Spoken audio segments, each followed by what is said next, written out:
as long as we recognize the body-life-mind complex and identify with it through the development of and focus on a specific ego standpoint, we are able to function in the world and carry out the basics of existence.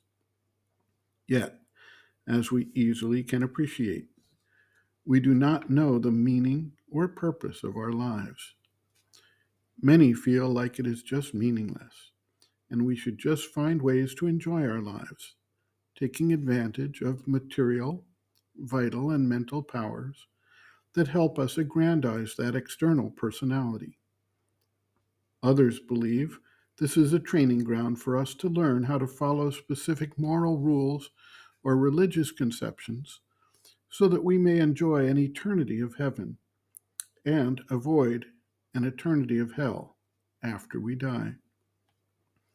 Still others accept the teachings of a religion or philosophy and try to carry out their implications in their lives, accepting that perhaps there is something true that their leaders know, but which they do not know.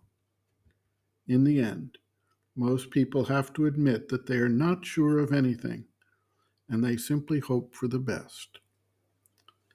There remains, however, a much smaller segment of humanity that has had actual experience and interaction with yet another aspect of the being, which Sri Aurobindo and the Mother call the psychic being, the soul entity in the evolutionary world within which we exist. This soul entity is connected to the true self of the universal creation, and thus knows, without the use of the powers of the mind, the life force, or the body, the deeper significance and meaning of life, and what role they have to play in the divine manifestation. When an individual has the direct experience of and connection to the soul, he loses all doubt, all fear, and all uncertainty, as the experience is self-evident and provides an answer to his deepest parts for what life is all about. The Mother writes, quote, "Every human being carries hidden within him the possibility of a greater consciousness which goes beyond the bounds of his present life and enables him to share in a higher and vaster life.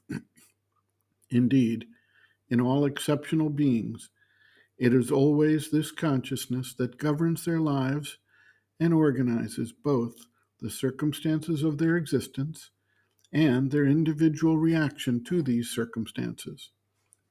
What the human mental consciousness does not know and cannot do, this consciousness knows and does. It is like a light that shines at the center of the being, radiating through the thick coverings of the external consciousness. Some have a vague intimation of its presence. A good many children are under its influence, which shows itself very distinctly at times in their spontaneous actions and even in their words.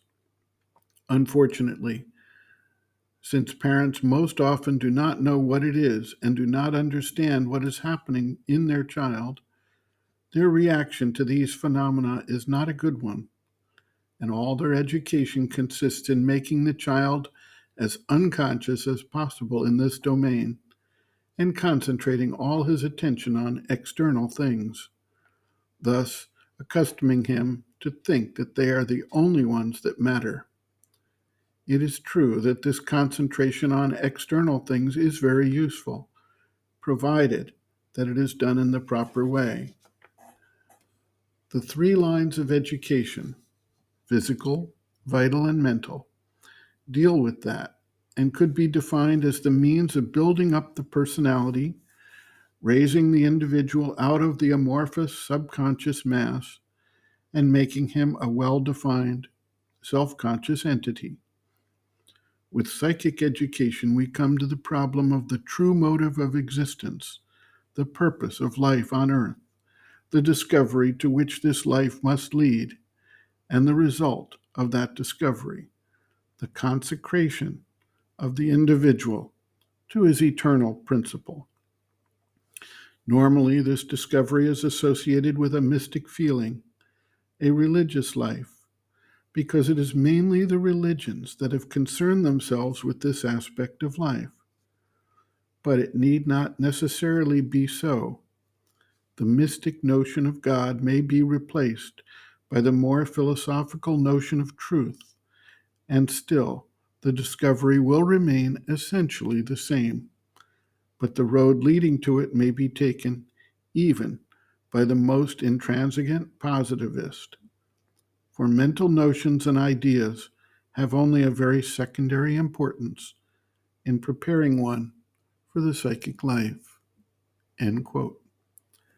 Reference: Sri Aurobindo and the Mother, Our Many Selves, Practical Yogic Psychology, Chapter 6, Some Answers and Explanations, pages 224 to 226.